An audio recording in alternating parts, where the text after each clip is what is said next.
Yes, baseball world, welcome back to another edition of Jay's Talk with Jay. So I've just finished following the Jays game against the Phillies and we absolutely smashed them. A great all-round performance.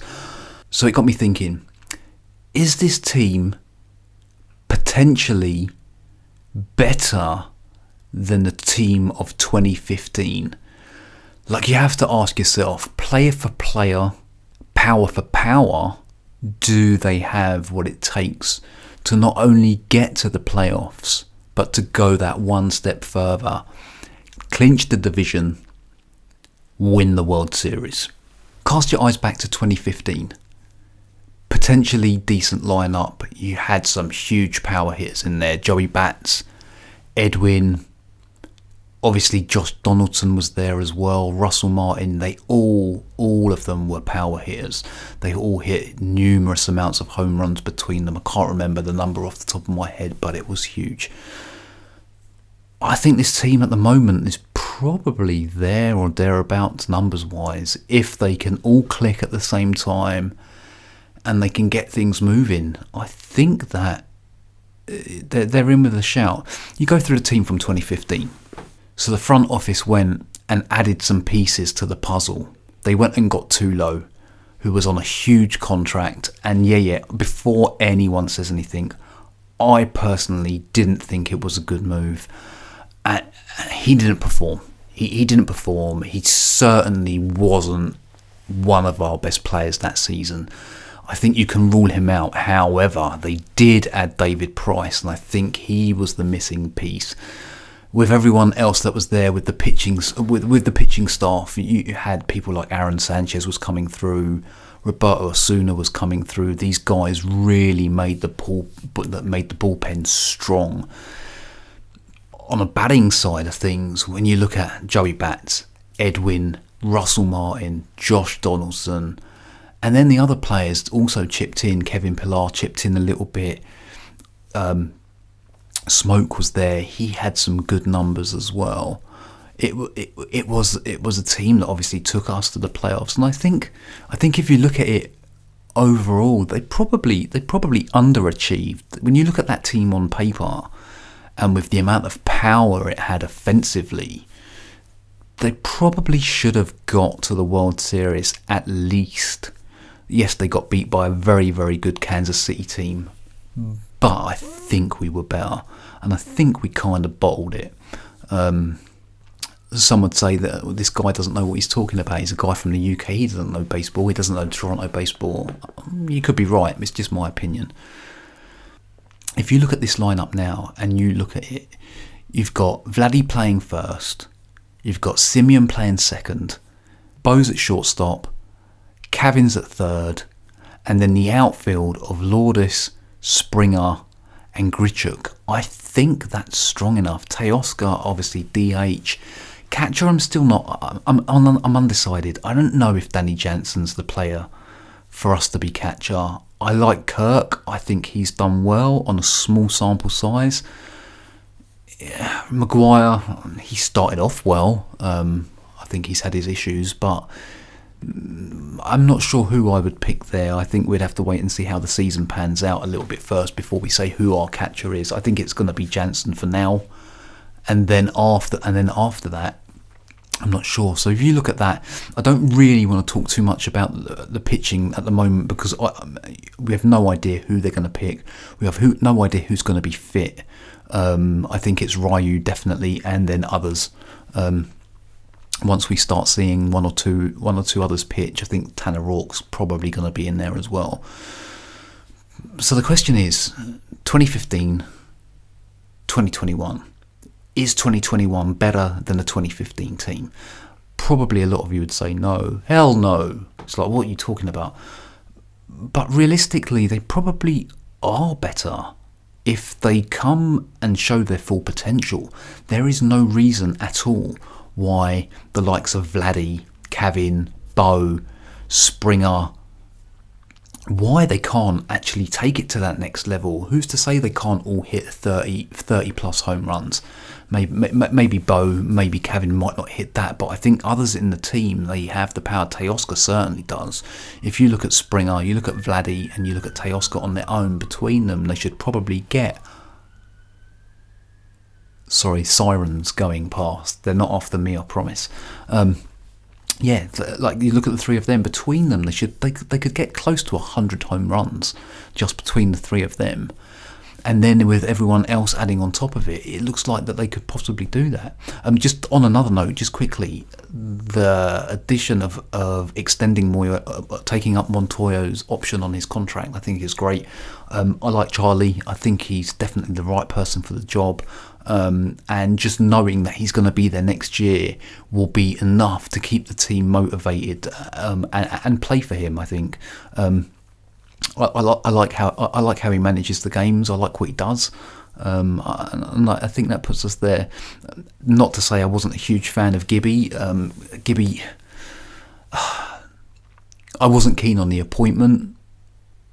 I didn't think that it was the right appointment, but he'd done okay. Like with 2 playoff seasons, you can't really argue too much with that. He's no C.O. Gaston, but yeah, he did okay.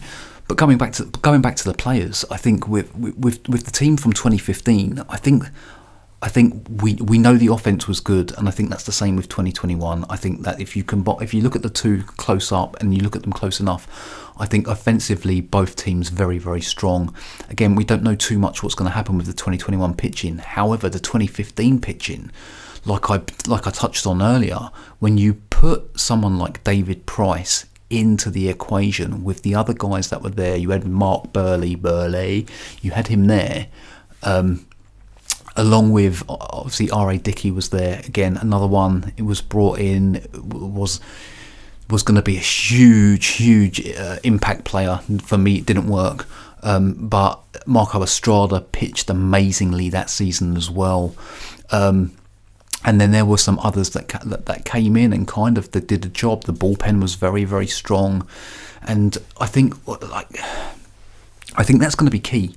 I think if you were to split them two teams down the middle now, 2015, 2021, and you were to move the pitching staff from 2015 to the 2021 team now, I think you've got a team that would contend, no problem, easily. The problem that we have now at the moment is we don't know where our pitching staff's going. So you have to ask yourself, with the offense being as good and as strong as it is, like that offense is stacked from top to bottom. Even if Jansen is the catcher, he has the potential to hit, and he has the potential to hit a lot of home runs as well, and he's shown that he has the power. You look down that lineup, every single player has home run potential. So if that's the case, I think you can forget the offensive side. It's going to be defensively. Now, defensively on the field, there are question marks over Vladdy. He's looked better. He's looked much better. But I think everyone else is kind of an A minus. I think A plus. You're looking at probably Springer, and then everyone else is still pretty decent. Jansen's a good catcher. There's no doubting it. It's just whether he can perform going the other way, and then that leads us to the pitching. And again, because we don't really know how that's going to... I think Pearson's gone. I don't think we're going to see him just yet. But from the reports over the last 24 hours or so, it looks like he's going to be a little bit away off the opening day. And I think that if we're looking at it on over the season, I think Ryu, Rourke, Pearson, Alex Manoah's looked great. I've been really impressed with him, and then it's just who fills in the gaps, and here's the thing: do the front office go out and get a David Price? Now, I can kind of see why they didn't go for Trevor Bauer. Well, I'm assuming they didn't go for Trevor Bauer because they've probably looked at all of the pitchers, whether they be the big names or some of the kids that are coming through, and they've probably looked at it and thought, you know what, we probably have enough here. However, the front office will probably go all out if they know that we're competing and they know that we're in with a chance. When it comes to that trade deadline, don't be surprised if they turn around and pull an ace out from somewhere. It might mean losing one or two people, and I'm not sure who the bargaining chips are at the moment. It depends on how they start off the season. I think everyone's scared of losing Gurriel. I'd be sad to see him go. Grichuk, I'm not sure how much value he has at the moment. However, if he starts off the season well, then who knows whether he becomes a bargaining chip. Then obviously they move Kevin out to right field, or there's a load of options there. But I think the front office, if they see the right person, not sure who that's going to be. I don't want to speculate on names. It's pointless. Hey, what the hell? They could want me to go out and pitch. Trust me, I'm no pitcher. I'm no baseball player. And I think that's where we go from there. But trying to round this up, if we were to look at 2015, 2021, and the 2015 team, you take the three big guys, Joey Bats, Edwin, Josh Donaldson. Do we have the same calibre of player in the team now? And I think if you were to look at it and you were to say Springer, Vladdy, and I'm going to say Teoscar. A lot of people will disagree with me, but I'm going to say him. And the reason I'm going to say him is because of the power he brings. The three from 2015 had huge amount of power, and they hit a huge amount of home runs. Josh's average was good. The other two, not so much. I think these guys are just as good. And I think if push come to shove, I would lean towards 2015 because of the pitching side of things. But I think toe-to-toe, these kids, Kevin, Bo, Vladdy, I think that they could go toe-to-toe with the more of a veteran team from 2015. That's just my opinion. I could be wrong, and I'm sure loads of you will get in touch. Well, all of the tens of followers I have at the moment, and I must say thank you to everyone that has followed and liked over on socials, and subscribed over on YouTube. If you can, please just make sure you spread the word, and make sure you subscribe to us, and like. It's available everywhere now. I've managed to get it over on Spotify. I think we're still waiting for Apple Music, but that will come hopefully shortly. And it's there, so the word's getting out, and I'm trying to ease myself into this. Some of you might think, oh my god, this guy's pretty awkward. I'm just there, and I know the subjects I want to talk about, and I'm easing myself into this. Once the season gets started, there'll be plenty to talk about, and hopefully we can hit you every day. I did think at first that I was going to only do maybe one or two a week, but as we move forward, I think it's going to become more and more, and if I can get more and more videos up, maybe every other day up until the season starts, and then once the season started, hopefully we can hit you 10-minute podcasts, 15-minute podcasts, just recapping what's happened, any highlights, lowlights. Lowlights, I don't even know if that's a thing, and we'll see where we go from there. And obviously, as we move forward, hopefully the humour will come out as well. At the moment, I'm struggling to kind of be funny, because I think it's serious. At the moment, we're at the point where it's serious enough where I think we have a good team. There's huge potential there, but I don't want to blow it up to say this team can go and win everything, because that might not happen. And I haven't, on purpose, I haven't been keeping an eye on like the Yankees and the Red Sox to see what they're doing, because I don't believe spring training gives you the results. The results are false. Too many changes, pitchers trying out new things, batters trying out different approaches as well. So spring training for me is kind of nothing. It doesn't really mean a lot. However, one thing that has shown me by watching the Jays over the last week, 2 weeks, however long they've been playing now, is that the power is there, the hitting ability is there. The pitchers, the ones that have played on a regular basis so far, they've come in, and not only have they come in, but they've looked fresh.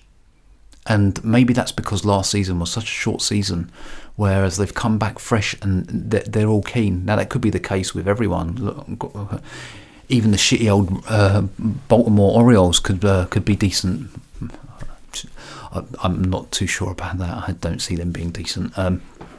They're useless. But yeah, all the teams could probably be doing the same thing at the moment, and a lot of players come back. I've read some reports on certain players, and it looks like that may be the case, whereas because they haven't played as much, obviously some players didn't even play last year. We won't talk about them because they don't play for us anymore. And that's where we are. Hopefully we'll get another video up at the weekend. But until then, make sure you go check out the podcasts, check out all of the stuff over on TikTok, on Instagram. Make sure you like, make sure you follow, subscribe, everything you've got to do. Click them buttons wherever they are. I'm not even going to bother putting up graphics this time because it's a waste of time. Do your thing, and I will catch you on the next episode of Jay's Talk with Jay.